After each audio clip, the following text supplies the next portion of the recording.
What's up, y'all? It's February 5th, 2024. Hey, guys, with Rajon Rondo recently being arrested on gun charges, should the Memphis Grizzlies sign him?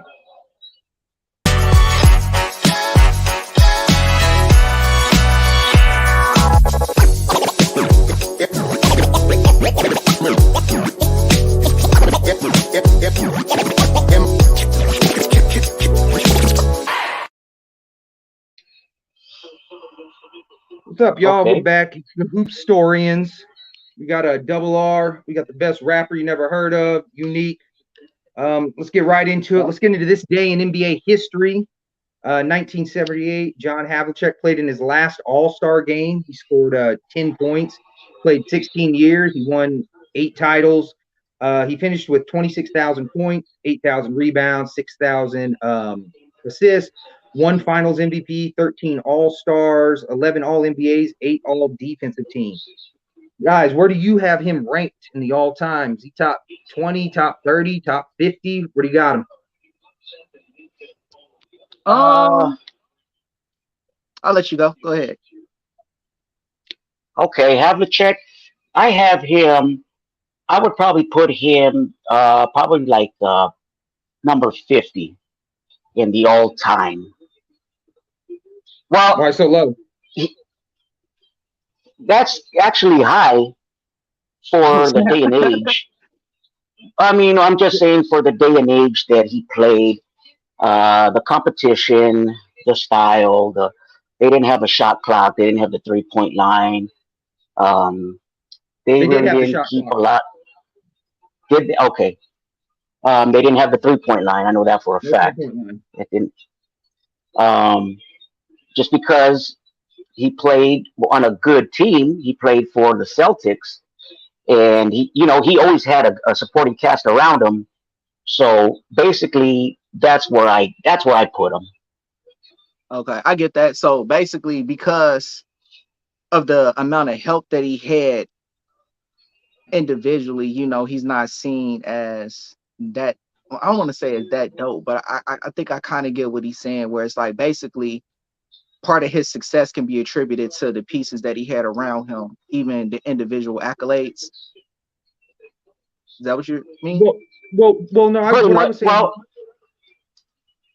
go ahead. Go ahead. No, go No, ahead. finish the point. I'll go last. Finish your point. So for me, I personally put him. I say he's in my top 30. I say that. I have Yeah, to. I think he's around top 30. He has everything checked off. I think he's in the 30s. I don't know if he's top 30, but I think he's in the 30s because he has everything checked off except a MVP. And what I like about him is, yeah, like he had a lot of dope pieces in the 60s. However, though, after Russell retired, they went through a terrible, terrible season, and he helped them rebuild that. He Exactly. brought them back. He brought a couple titles back into the 70s and all that. And I think he was the best player on really both teams. Maybe Dave Cowens. But yeah, that's where I think he is in the top and somewhere in the 30 range. Yeah, he had a good career. He had like 13 All-Star games. I mean, he was a real good player, and like I said, back in his day, in his Two-way player. era, two-way player. Two-way player. 8 all defensive teams as well. So that's Oh, where I okay, would have okay. him 30. But I He mean, had let's go ahead. and he played like 16 seasons. Yeah, which was So unheard I of at mean, that time. yeah, yeah. So yeah. Maybe I would should give him a little bit more credit, but as far as the way I would just say he's number 50 in my statistics. I got you. Got you. Yeah, I Well, might got let's him let's at keep it. 30. Yeah, I got him in the 30s as well. I don't have him at 30. I think probably high 30s, but I think 50 seems a little low for all that he accomplished. As far as greatness goes, if we're talking best, I don't think he could play with the guys today or whatever. But what he accomplished, like for example, I think Patty Mills would probably work him in a one-on-one game, but Patty Mills' accomplishments are nowhere near his. Hold up. Don't sleep on Patty though. Patty will make a lot of people in a one-on-one. I'm not saying Patty he be wouldn't, out there but embarrassing people. I'm not saying he wouldn't. I think Mahmoud Abdul Rauf would work him in a one-on-one game while we're at it. I think Jamal Crawford would, but none of them have the accomplishments. Oh, They don't have the stats. They don't have the rank. They don't have any of that. So, and that's where greatness lies. That's in greatness and best. Oh, he's Greatness definitely is your great. list of Yeah, I hear you. Yeah. and He that's where I'm at with him. said Mahmoud. Oh, he went back and said Mahmoud Abdul Rauf. Or Chris Jackson, as he was formerly known. But let's get into more greatness. I want to get our Mount Rushmore of the best second round picks of all time. Um, so as far as greatness goes, I've kind of whittled it down to 10. Maybe some people like it, maybe some people won't. But the 10 that I have is obviously Jokic, and I think we can all agree he's already the number one best second round pick ever. Any disagreement there? Oh, also too on this thing, I'm only counting second round pick since the merger, and the reason why I'm doing that is because it's 22 teams. That's the first time the league ever went over 20 teams, and so like for example, Willis Reed is a second round pick, but he's also a top 10 pick. So I'm not going to use when there was only 8 teams in the league and top 10 guys.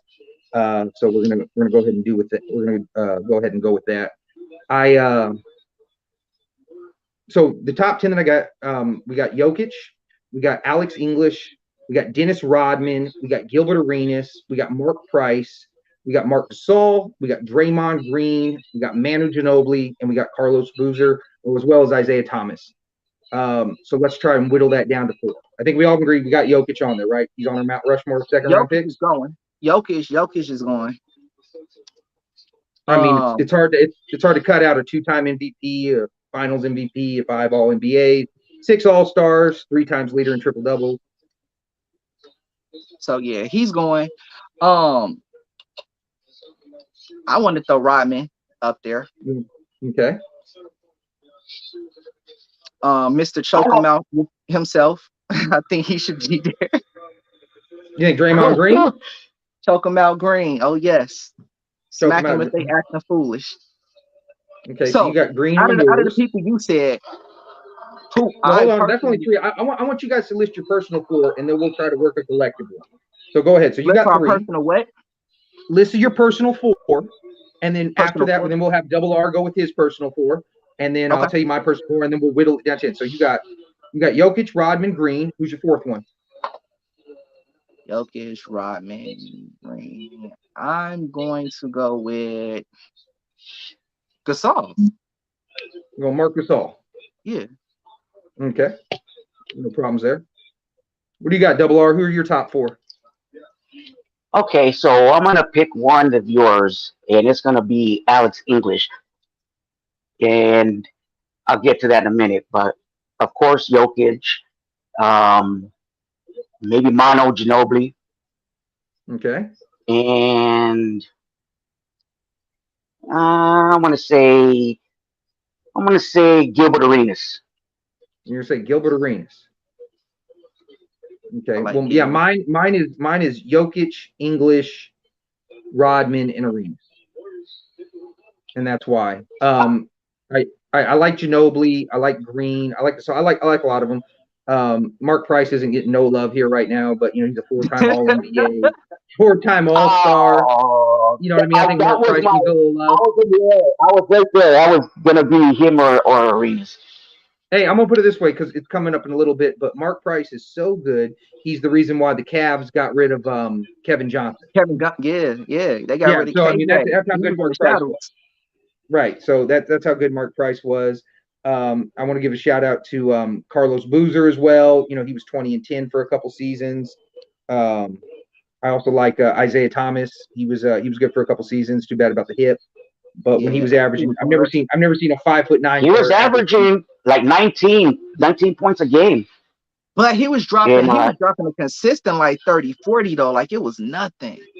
His career high was 28.9. That's what I was going to say. I've never seen a player like his size. 28.9 points. Yeah. So the 16-17 season, he averaged 28.9. He made the All NBA 3rd team. It's the year that they went up against LeBron. RIP to his sister. His sister died in a car wreck, and he played that game, played well. I believe that was against the Wizards. Right. So yeah, he averaged. You remember that? Right. So I mean, so as far as peak goes, his peak was crazy, but he averaged almost 30 a game. I've never seen someone that short. So he clearly, I think he has an argument. In boxing they have that best pound for pound fighter. Right. I think Isaiah Thomas is arguably the best inch-for-inch scorer. So Yeah, that's he that's what I'm definitely didn't saying. get a lot of credit. I He didn't. mean, He didn't get a lot I of mean, credit. you gotta look at it this way. Somebody that's too short to actually dunk, but he's out there scoring with the best of them at that time, like during that period. Like what during his peak, he was what, like a top like 5 scorer? Yeah, something like that. Yeah, like you got to get Well, that I heard man he could dunk. props. I heard he used to yam on him in practice. I don't know if that's true or not, but Maybe because Boykins was jamming. so let's go with who we got. Okay, on the list. We got Jokic, we got English, we got Rodman, Arenas was mentioned, Gasol was mentioned, Ginobili and Green was mentioned. So Thomas, Boozer, and Price are out. And we got 7 to choose from, and we only got 3 spots. So let's go with this. We'll start with you, Double R. You had Jokic, English, Arenas, and Ginobili, right? Yeah. Okay, so why do you got Ginobili over someone like a Draymond Green? And then I'll let you counter with why you got Draymond Green over Ginobili. Okay. Well, Draymond is more of a defensive player as far as Mono. He's more of a scorer, all around player, in my opinion. He Green's more of a averaged scorer than 13. Green's No, more of a no, no, scorer no. than Ginobili? Manu is more of a scorer than Gotcha. Green. Okay. Green is more of a defensive player. I Yes. mean, he averaged nine points a game, 6 rebounds, 6 assists, 48% in field goals. As Manu, he averaged 13 points a game, 3.5 rebounds, 3.8 assists, and he was a 43% career for field goals. And he won multiple titles. Not saying that Draymond didn't, but I just put him higher. He was more of a more team player to me Okay. What do you got, Nick? in that aspect. Okay. The way I see it is, so as far as team play, Manu Ginobili was a great asset to the Spurs. But then you take Manu off of that team, you still got Duncan, you still got Parker, you still got Mills. At one point, you got Leonard, you still got the coach like Pop. So you remove Manu, I feel as though the Spurs are still as successful. Maybe not all of the championships and stuff like that, because Manu did bring stuff to the table, but I feel like the level of success the Spurs had, I feel like they still would have attained that without Manu. You remove Draymond Green from the Warriors, and you see what happened to them. They completely fall apart. You got Steph, who's one of the greatest players to ever play, but for some reason, if Dre's not on that court, he has horrible games, horrible series. The whole team just falls completely apart. So it's that leadership quality that made me pick Draymond, because Draymond can go to your team and not be the best player on your team, but also be the leader of your team. I feel like that says a lot for the type of person he is and the type of player and personnel he is for an organization. As dope as Manu is, Manu was never the best player on the Spurs, but he also wasn't the leader neither. But in the clutch, he won multiple games with a big shot. And if you want to take it that far, Draymond, if you took him off the team this year, yeah, that's completely understandable. But in years past, they've had big men. I mean, he wouldn't have been a factor as much as Manu, in my You talking about the opinion. But Warriors? The Warriors big men wasn't doing what Dre was doing though. Even when they had big men, Dre still winning Defensive Player of the Year. He's still getting more boards. He's even getting more assists. So it's like Dre was more of an asset than any of them big men the Warriors had. That's why he was the one they kept. And he's not even a big man. He's what, 6'6"? And he's yeah, a but he's a stretch. power He guards forward. everybody. You feel me? Manu can't guard everybody. Draymond guarding everybody. The littlest dude, the biggest dude, the hottest dude. It don't matter. He own you. Well, let me ask you this Yeah, though, too. Wait, let me ask you this though. If Draymond was put back in, and he had to guard Shaq, if somehow the Warriors could play the Lakers or whatever, and he had to guard Shaq, how would that work in for his him in that prime, situation? in That's his barbecue prime. chicken, but that's Shaq though. Everybody barbecue chicken. That's Shaq. I mean, he You didn't eat asking up how Elijah one in Elijah one's prime. Elijah one is like 7 feet. I'm not saying he's not, But but you said everybody you guarded just saying he can guard everybody. Huh? you You Oh, said just saying that everybody he everybody. could guarded guard Okay, to that anybody. everybody. point, to that point, to that point of him guarding everybody. I mean, some people just are unguardable though. Like, be realistic. Who can realistically guard Shaq? I'm not saying that. I guess what I'm trying to say this is would Shaq have a?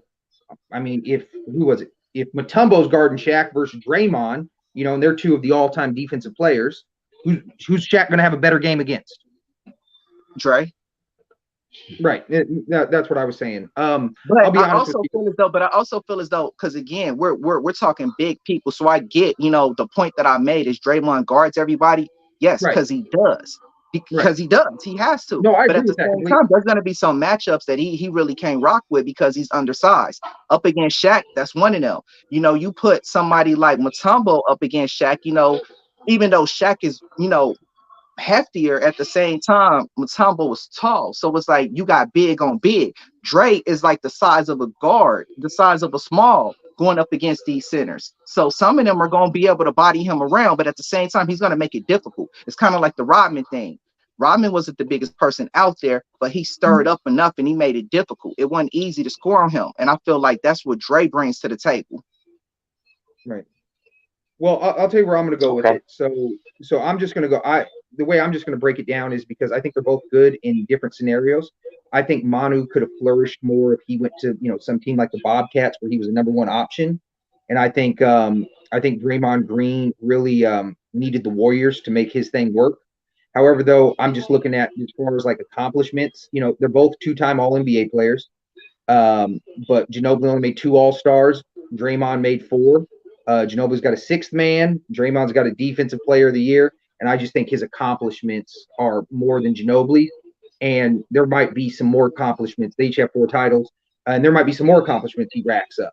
So I would give the nod over Ginobili. So we got Ginobili out. So we still have Jokic, English, Rodman, Arenas, Gasol, and Green in there. Okay, so let's go with this. You go first this time. Unique. Tell me why you picked Gasol, and then Double R. You tell me why you picked Gilbert Arenas.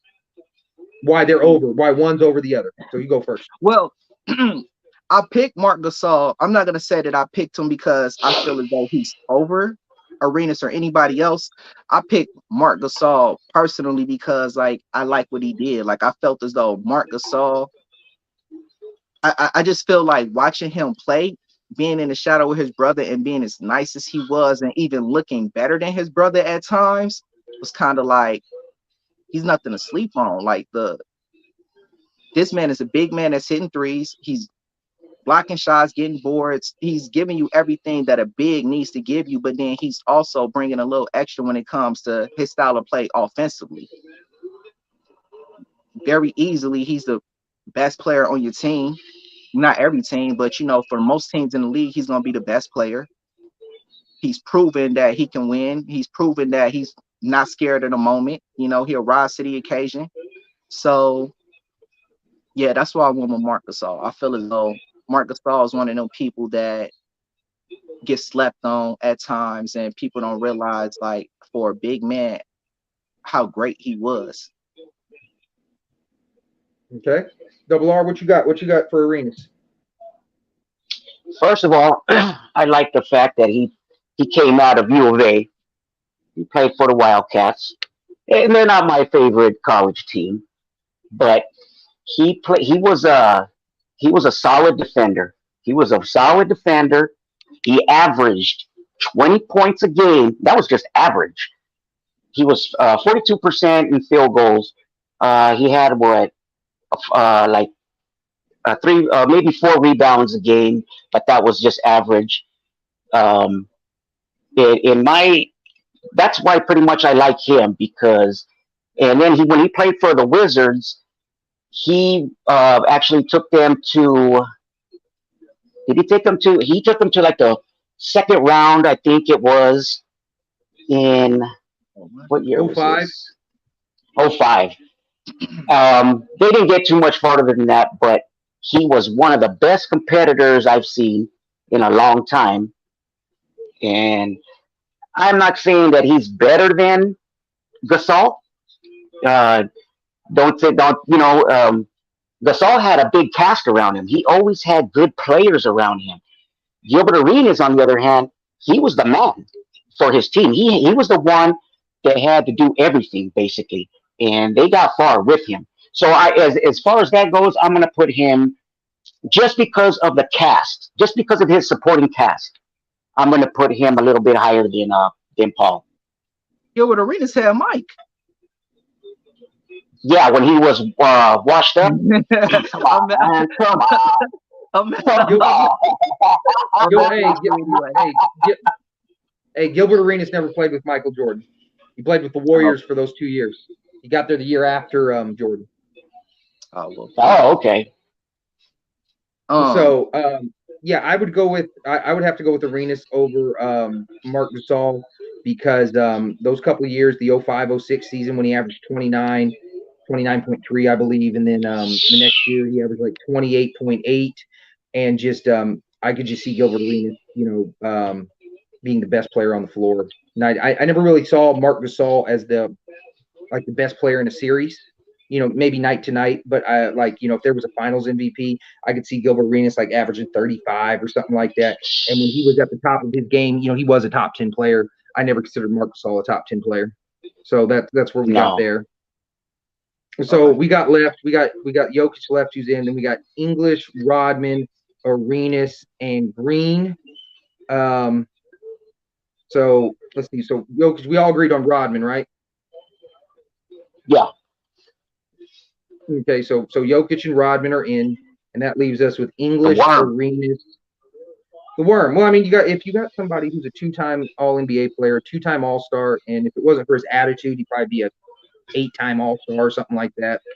He's a 2-time Defensive Player of the Year. Weirdo.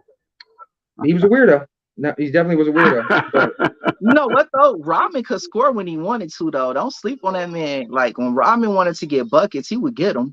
He averaged 11.6 as his career high. That was his career high scoring. So he did average in double figures 1 year. But he's a 7 times rebounding champ. He's a 5-time champ, and he's one of the greatest rebounders, defenders, Hall of Fame. Yeah. Okay, so I got to go with Alex English as well. So I know URR said that. So there's 2 right there. Because he's a 3-time All NBA player. He's an 8-time All Star. He's a 1-time scoring champ. 25,000 points. So I mean, we got 3 dudes in the Hall of Fame. I mean, Jokic is obviously going to the Hall of Fame, but we got 2 guys locked in the Hall of Fame, and I mean, Ginobili's in the Hall of Fame too. But I don't know if that's so much for his NBA merit, because most of the time he came off the bench. It's more so for his complete body work, things he did, in the Olympic Games, the EuroLeague.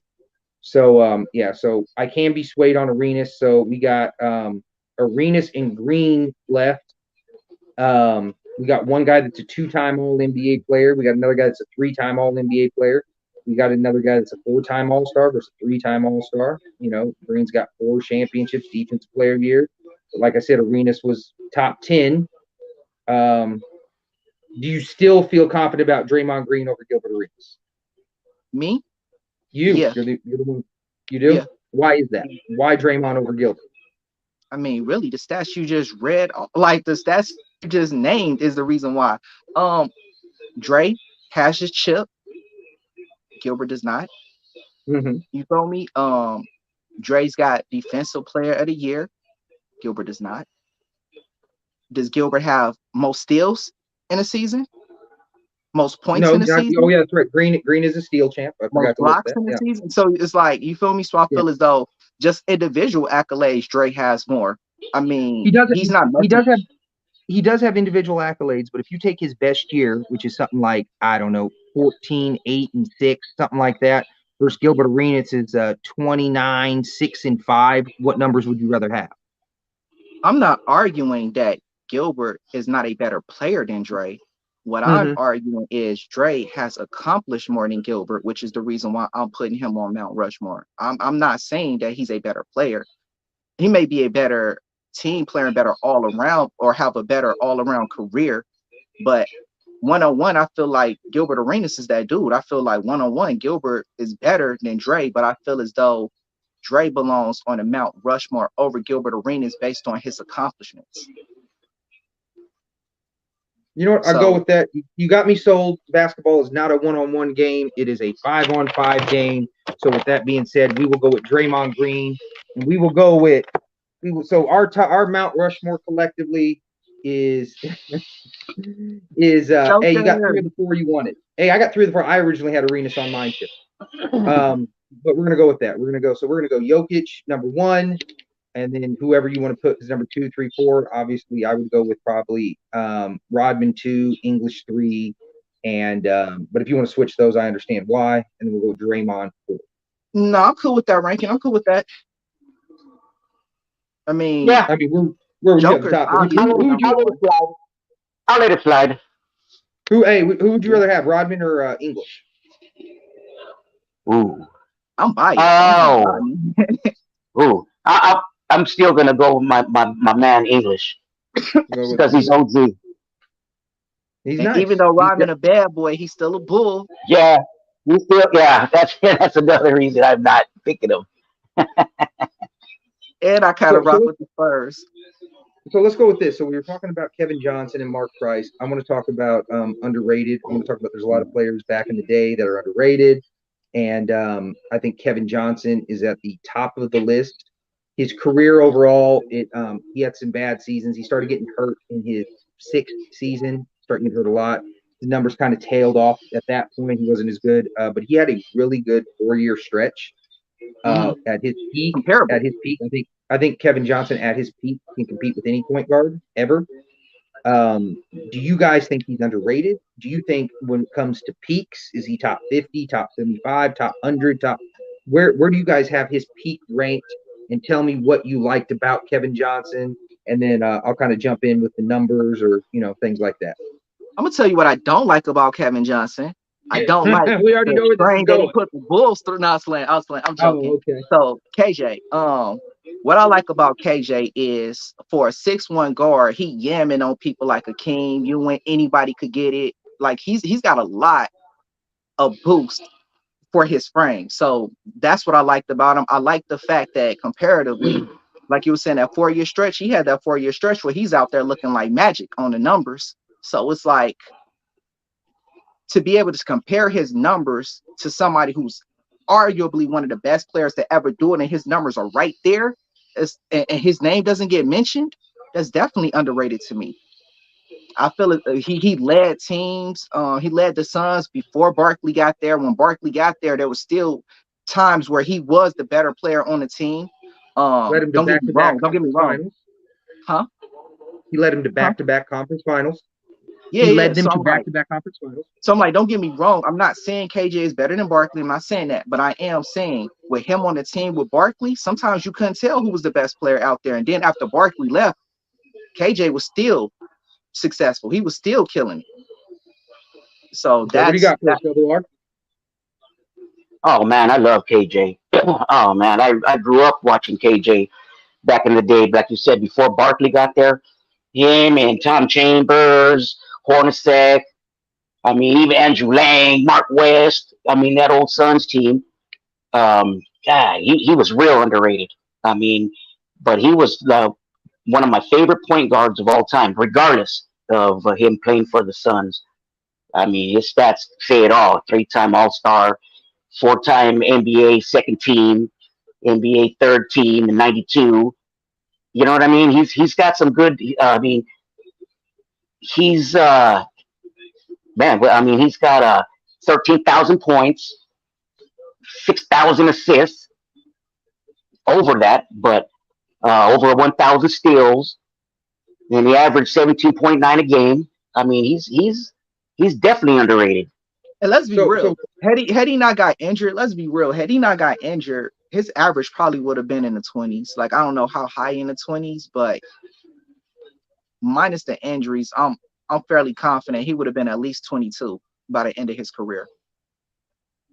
so let me tell you this: only 15 players ever have averaged 20 points and 10 assists in a season. Only 15 ever. Kevin Johnson did it 3 times. And if it wasn't for a .3 mark, he would have done it 4 times. And just for context, that's the 5th most ever at 3 times, and he's currently tied with Magic for the most seasons ever at 5th at 20 and 10. He's averaged 20 and 10 more times than guys like Chris Paul and LeBron James. Guys like Steph Curry, Bob Cousy, John Stockton, Gary Payton, Jason Kidd, Steve Nash. None of those guys ever averaged 20 and 10. He It's made only five it's All only four NBA. guards. It's only four guards that ever have, right? No, guards. No, it's way more than Guard. that. There's only one. There's only one forward I ever known to do it. Is that's LeBron. So there's been 14 guards that's ever done it. We got two guards doing it this season alone in Halliburton and Trey Young. Mm. So no, it's 15 players total. Yeah, he had 5 All NBA teams. He had 3 All Stars. Think about this. This dude was making All NBA play teams, which is supposed to be the top 15, versus All Stars, which are supposed to be the top 24. I think he really should have had 6, but we all know that it's a popularity contest with that. He's the Yeah. 89 most improved player of the year. He's a 2-time player of the month, and when he won them, that's back when it wasn't East Player of the Month and West Player. There was only one Player of the Month. He was a 5-time Player of the Week. He retired 24th on the all-time triple-double list with 13, which is, like you were saying, pretty good for 6'1", especially back then, because 6'1" guards didn't get rebounds like that back then. But he would also get it with steals. He would get triple-doubles with steals. He was 5th in assists per game when he retired. He was 8 in assists when he retired. So, I mean, we see guys like Ginobili get in with 13,000 points, and not nearly the accolades. Obviously, Ginobili had titles and things like that. Two things. One, why do you think he's not in the Hall of Fame, especially since he was the best player on back-to-back Western Conference teams and Western Conference And Finals he teams? has I'm sorry, and he has a gold Olympic ring in a medal in the He doesn't '94 have he doesn't have an Olympic medal. He has a World Championship gold medal. He does have World that. Championship. Yeah, Yeah, yeah, he does yeah, have that's what I that. meant. Yeah, he does have that. And so the question is one, at his peak, at the best, he was. Where do you think he was all time in that? And why isn't he in the Hall of Fame? We'll start with you, Double R, and then we'll shoot it to Neat. I honestly think he got snubbed. I mean, and obviously too, his after he retired, he didn't stay in basketball. He went back to California, his hometown, became the governor, and his political career started to take off. And I think that has a lot to do with it for him not to be mentioned in that conversation.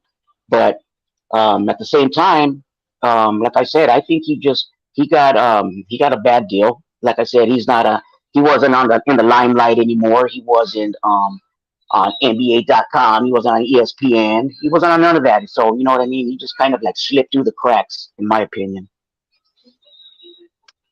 and he just I didn't get it.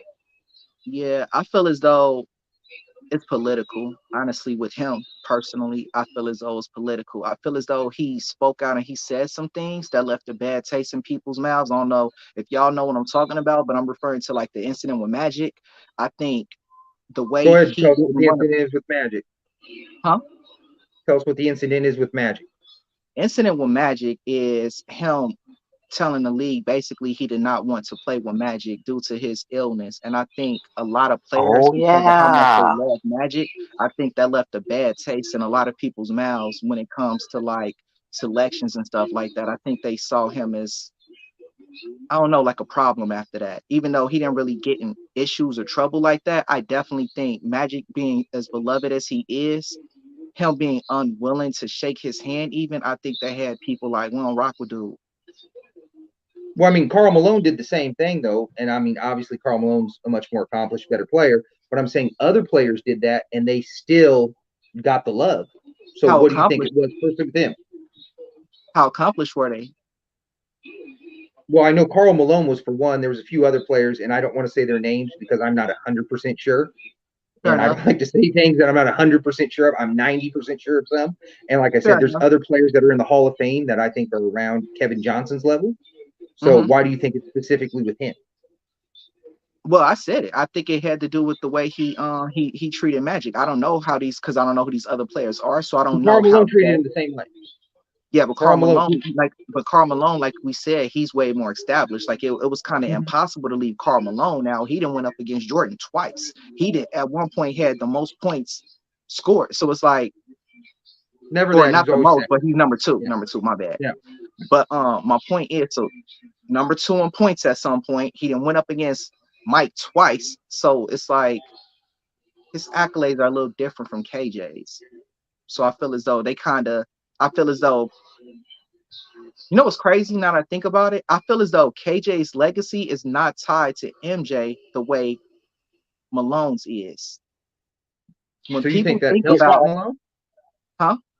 You think that helped Malone? he's got a Do I think it helped Malone? Yeah, I think it helped Yeah. Malone. I think the fact that Malone's legacy is tied to losing to Jordan's, I think it helped him because you think about a lot of people think Karl Malone would have a ring if it wasn't for Jordan.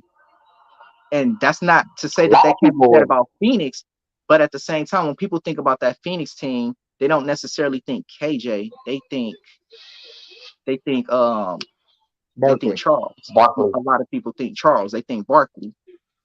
Okay. Whereas the He Jazz, you also always, has his legacy is tarnished too. His after his career, the scandal he got involved in, and we're not talking about that here, but you guys know what I'm talking about. That had a lot to do with it too. The league looked at that and said that's just too much. They didn't want to even get their hands dirty involved in that. Yeah, that's what I Well, if believe that's too. well, if that's the case, why did he make multiple finalist Hall of Fames? He got all the way to the very end. He was a finalist, and then he just didn't get that extra boost. Why That did they was just cut him out probably the immediately? reason. I think it's They political. wanted to make it look good. Like you said, exactly, it's political. They wanted to make it look good, and they cut him off at the very end. That's what I think. I think they looked for a reason to keep him out of the Hall of Fame, is what I think. Definitely. Is Or that what you think? yeah, that's what I think. Yeah, Do you think maybe using, because since it's political, do you think maybe he should use his political ties to put a little pressure on him, fight harder for it? No, I mean, or because if he he can't. doesn't Or want, he can't. why use your political ties to push to be in the Hall of Fame for the NBA? Obviously, if he's political now, he's worried about something completely different from the league. So he doesn't need to be using his influence there to bend the league any bit. Like That's a that's not good what his point. focus That's a is. real good point. What about you? So Very do good you point. agree, Double R? You don't think he should fight harder? No, no, I mean not now. I mean basically it's a little too late. And like he said, it's his political career. You can't put both of those, the NBA and your political career where he's at. They don't mix. You Yeah, just don't. It's not going to happen. Well, you know who would fight harder though? Is Dwayne Farrell and Grant Long. And speaking of which, that brings up our next topic. We want to talk about some all-time brawls here in the history of the NBA. And I remember watching this live when I was a little kid, and it was a shocking brawl. So we're going to go ahead and we're going to play it for you to the best that we can, and then we're going to kind of break it down. But if you have never seen the 1994 Hawks Heat brawl in the playoffs, well, you've only missed something, Oh, and you guys have joined us oh, at the right time. So let's take a look at it, and then we'll break it down. Elo misses. Pharrell rebounds and the foul. Pharrell will go to the line. Look at this. Uh-oh. I'm telling you, it's going to get ugly, guys. Elo is on the floor, and Manning is off the bench. We have it going on right in front of our bench. There is a melee in the middle of the floor. The most significant thing thus far is Danny Manning came off the bench. Look at Kevin Love. Boyle. Oh, man, somebody come in from behind and pop somebody. This is ugly, guys. Doug Edwards, the Atlanta Hawks rookie, came off the bench. Alvin Gentry has Grant Long right in front of our table here trying to hold him back, and it is still not over here in Atlanta. Now, once you sort through all this, Bob, Rod Thorne is here. We'll probably get a chance to ask him about it. Rod Thorne, the supervisor of officials, and it's a good thing he's in this building here tonight. Both benches cleared. They now do have everybody separated. I'm going to tell you, it all started after Pharrell made the score, he and Grant Long got up in each other's face, and Pharrell said something to him, and then they would push each other. And Alvin Gentry is right out here in front of our table. The assistant coach for Miami has injured his right hand because he was holding on to Grant Long. Alvin Gentry is having to be helped over to the side. He's the fellow there in the dark-colored suit. Gentry with his right arm being held gingerly. He was out trying to break this. Gingerly. Oh, that was So wait a minute. exciting. I just want to show you guys one other clip because then they said they popped somebody from behind. That way they can see what they're talking about. Right here. I think it's Keith Askins. That's Keith Askins right there. Boom, he hits Doug Edwards in the back of the head. Now Edwards is going to hit him. Look at it. Oh, he squared him off. I'll tell you, those are two bigger punches than we saw in the Holyfield Moorer fight the other night. See, that's ugly, guys. I would say this is not basketball. This He said, square him off. Oh, no. Oh, Square wait. him off. So Got a to couple be more things. careful. So a couple things, just to let everybody know. I took some notes on the fight, because there was a whole lot going on. And here's what I basically got for those that were trying to see, because there was brawls all over the court. We didn't have cameras on it. So here's what happened. Pharrell gets the offensive rebound, points at after a Craig Elo miss. By the way, I called up Craig Elo today. I left him a text, a message. I told him to come on the show. He didn't get back to me. Craig, if you're watching this, we're upset that you couldn't come over here because you had to me the most interesting part of the fight, and we're gonna talk about that. So Craig Elo misses. Let me give the backstory real quick. Manning had just committed 2 flagrant fouls in the prior 3 minutes. He hit John Sally against Shaw. Shaw and Sally, and then they didn't kick him out because right then it was only if the flagrant fouls were technical as well. Right. So they didn't kick him out. So teams are already hot. So Craig Elo misses the jumper.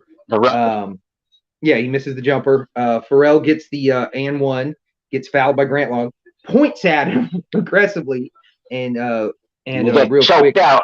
And Grant Long wasn't playing that shit. So he just immediately went to the choke. Craig Elo comes running in. He waist tackles him, drags him to the ground. Ran over. Hold on. Lets him go at the last second. This is why I wanted Craig on, a.k.a. Joel Craig Elo. Tackled him at the last second. He tackles him at the end, but lets him go at the last second. Gets him. Steve Smith runs over, drags his nuts over his head. Craig Elo then gets a handful of his balls. Mookie Blaylock, who I believe is still currently doing 12 years in prison for a DUI killing. It was DUIs in general. I'm not quite sure if he did a killing or not, but he did go to prison for DUIs. He gets him around the waist, pulls him off. Manning runs off in a big shirt that looks like he's trying to go to sleep, and some shorts.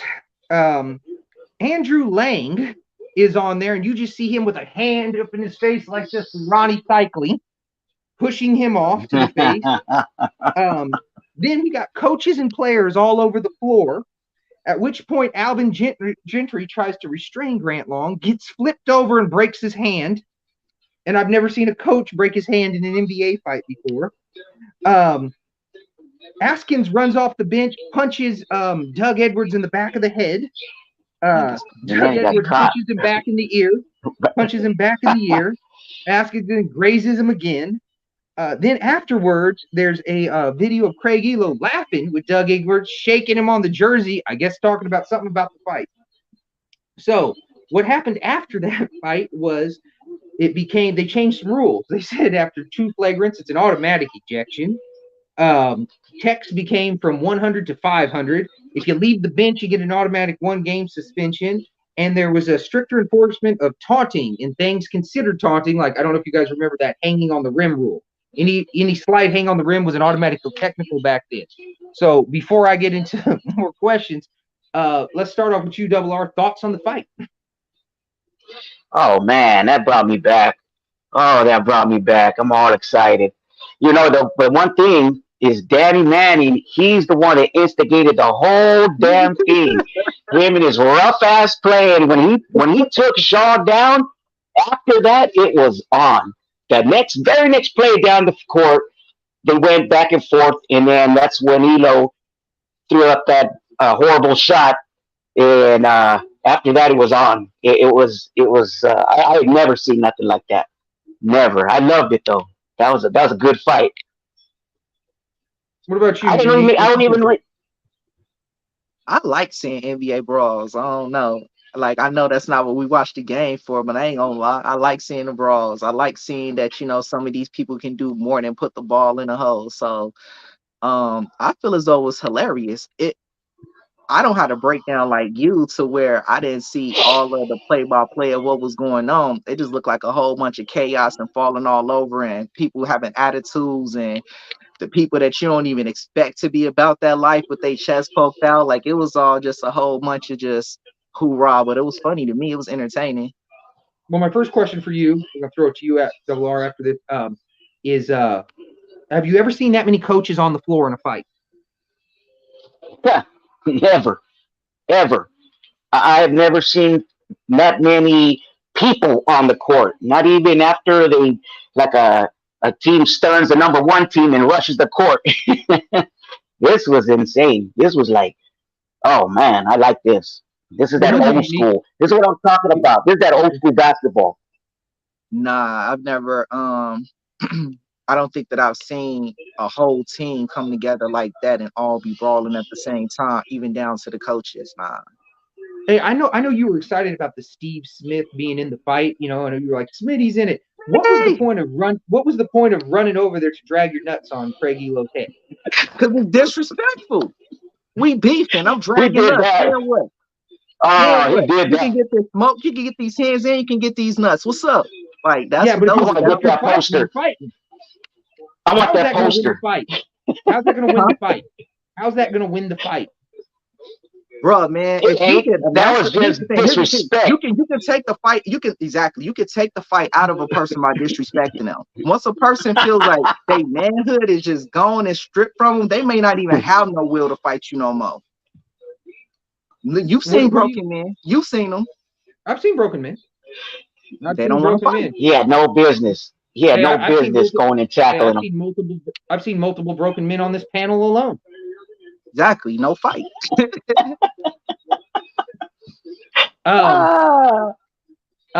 What part of the fight really stood out to you? Like, what is the most memorable thing? If someone said, "Sell me on one point," why would I want to watch the fight?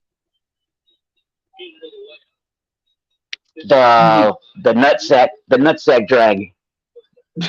For me, it's the commentators. The commentators had me weak. Oh, wait, somebody hopped off the bench and hit someone. Oh, like, it's just the way the commentator was going on. Doug Collins was into it.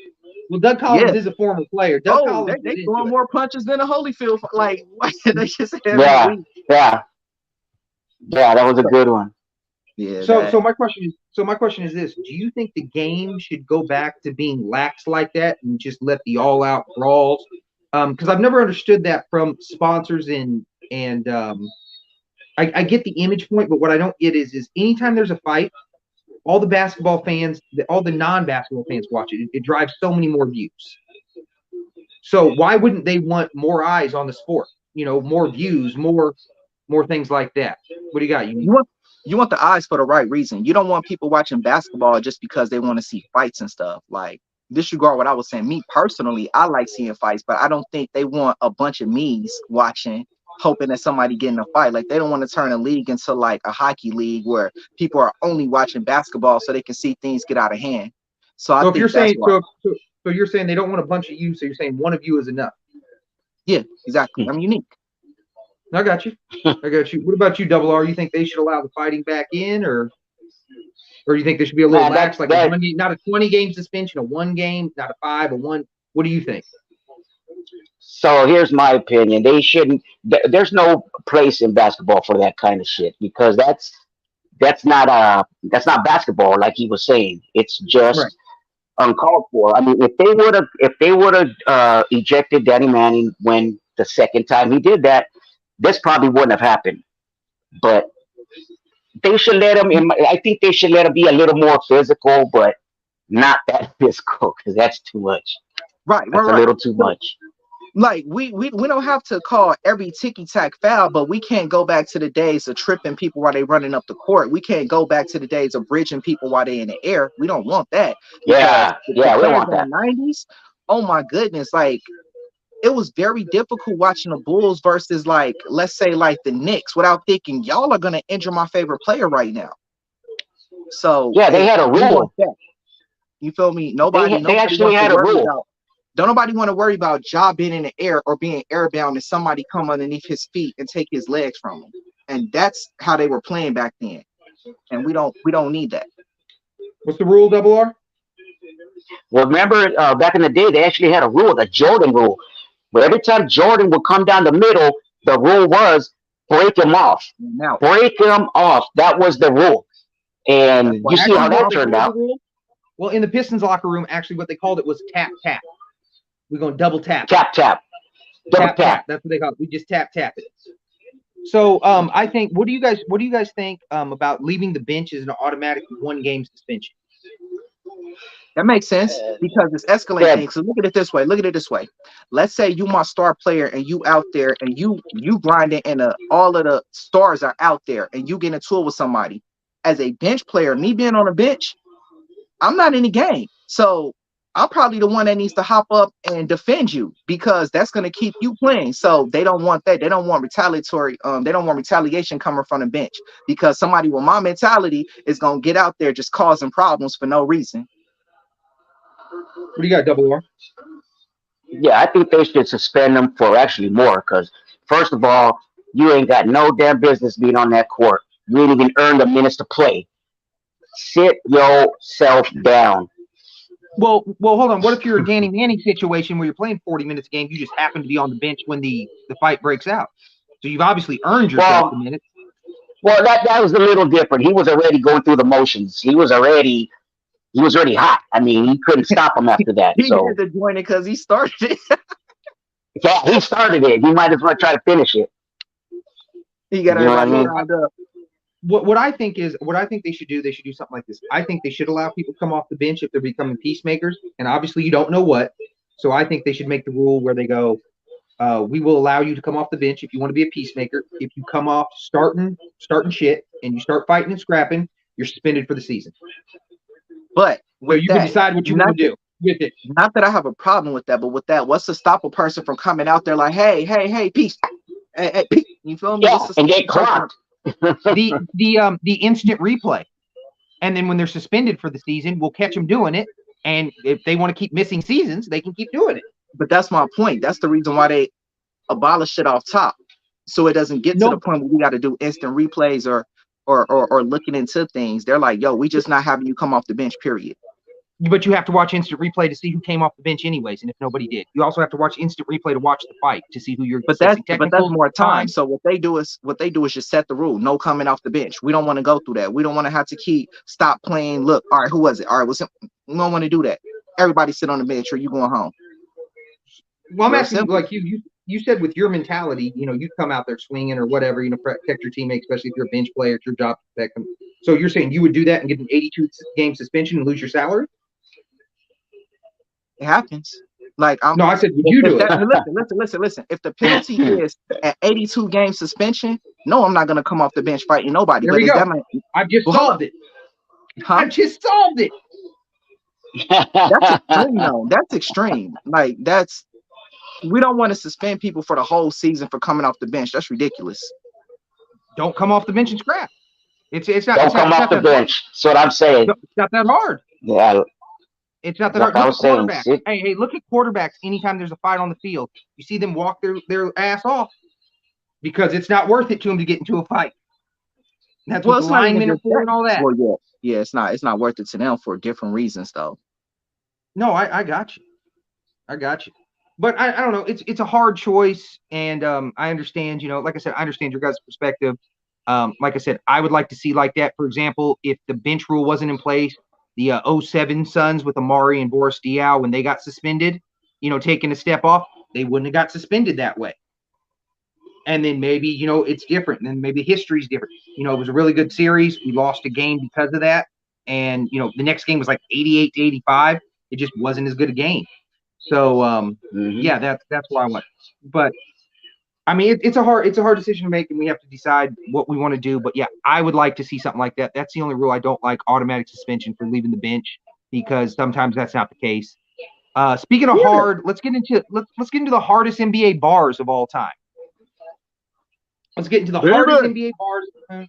So, for those that don't know, like I said, Unique is the best rapper that you have never heard of.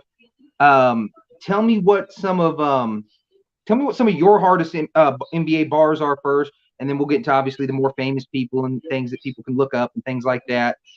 What do you got for us? What's your personal hardest bar, you think? The personal hardest. So I got the 30 for 30 in my Curry jersey. All competition getting drinks, you better scurry. Hurry.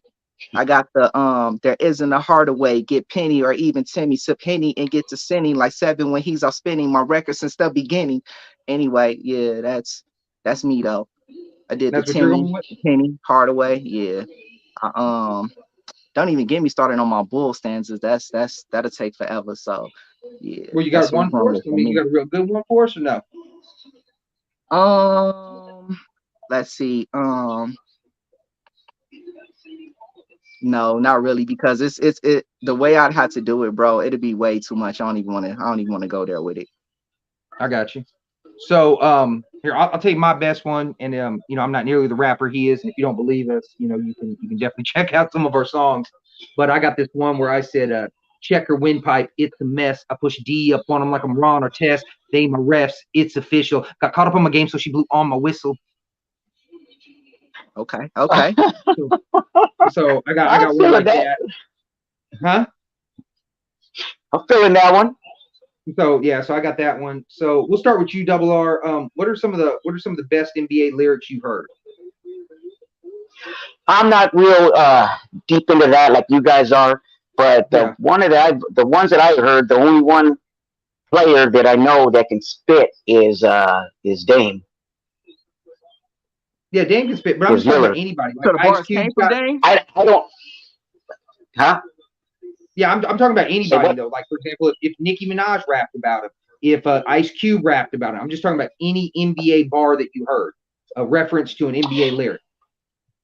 Oh, off the top, yeah, I'm not. I off the top, no, I can't give you that one right now. Hey, Q got that freaking brothers every way like MJ. MJ, yeah. Yo, speaking of MJ, even Big got on MJ. Talk what he say? He said, real sick, brawl nice. I perform like Mike. Anyone, Python, Jordan, Jackson, pack guns, ridiculous action, pack guns, ridiculous. Yeah. Yeah, that was hard. You know how some dope bars. You know how some dope bars was Nicki. I like Nicki's bars. She had this one. Give me the ball, bitch. This the dream team. Magic as I recall. Whole squad on point. Bunch of Chris Pauls. Nicki hit him with that down blocks. Nicki got all kinds of cool. She had this other one. She had this other one that was funny too. She was like, "I'm Curry with rings like LeBron. Add my rings up. I'm Mike Jordan." Cool. What else you got for us? You got any more for us? I got one. Hold up. I got the Bulls on I excel where you thought me to fail. No, I ain't well. I'm the best. No disputing with that. Phil will attest. The run of my triangular offense for my two teams. How the fuck did I do it for my two teams? Running out of fingers to fit all these rings, but bruh, I can't even remember the stuff. So my bad. But it's just like Well, I like Sada Baby. Sada Baby had me one that had me dying. He said, what did he say? He goes, change the motherfucking topic because I said so. He got muscles for no reason. Eric Bledsoe. Hey, Bledsoe is. Well, you know what's funny though? It's funny when they say stuff and you just automatically identify. Like for instance, like when people think of Bledsoe, I don't know if they necessarily just think like this cock diesel dude, but when he said that, it makes you think like, you know what? Bledsoe do be out there swole for no reason, looking like a pit bull. Him and Drew. Well, first off, two different things. One, Bledsoe's nickname is Mini Broad. And that's his nickname. Secondly, Eric Bledsoe don't look like a pit bull. He looks like one of the characters from Angry Birds, the pig. That's who he looks like. I mean, he is a dead ringer of an Angry Birds dude. He is a dead ringer for that. He is a dead ringer. He is a dead ringer for that. Angry Bird pig. What the hell? Yeah. Hey, what about Fuck 1-2 by Quavo? You remember what he said about Kendrick Perkins? Matter of fact, Kendrick Perkins confronted him on it. Okay, so he said, every time your bitch phone rings, she working, get no playing time, Kendrick Perkins. Yeah, that'll get you choked out. That'll get you What choked. else you got for me? I'm saving my all-time favorite one. This has been my favorite one for like 22 years or something like that. What else you got for us? I keep my Armstrong counting all these horses. Granted, all these Jacksons got me BJs while relaxing. That's a lot of entendres, though. That's like a lot of multi. That's a right. lot of them. That's why I can't be. That's why I don't remember what I say. No, I mean, you got any famous ones? You got any quotes for us from anybody? Famous. Because like, here's my all-time favorite one. This is my all-time favorite one because we got to go here shortly after this. But this is my all-time favorite one. Was Fabulous. He said, "I ain't with the ordinary. I get the strawberry straight to the hole with my shit like Marbury." All right. So you got any more for us? No, we gonna. I'm gonna let it breathe. Breathe. Because I don't want to misquote. I don't want to misquote these artists. They don't like it. 3 into the 4, and then you gotta breathe. Yeah. All right, y'all. That's all the time we got for tonight. We are the HoopStorians. We got Double R. We got Neek. We will be back tomorrow, 8 p.m. Check us out then. Thanks, and make sure y'all take care. And remember, over here at the Historians, we are dropping dimes like Dare. On that business.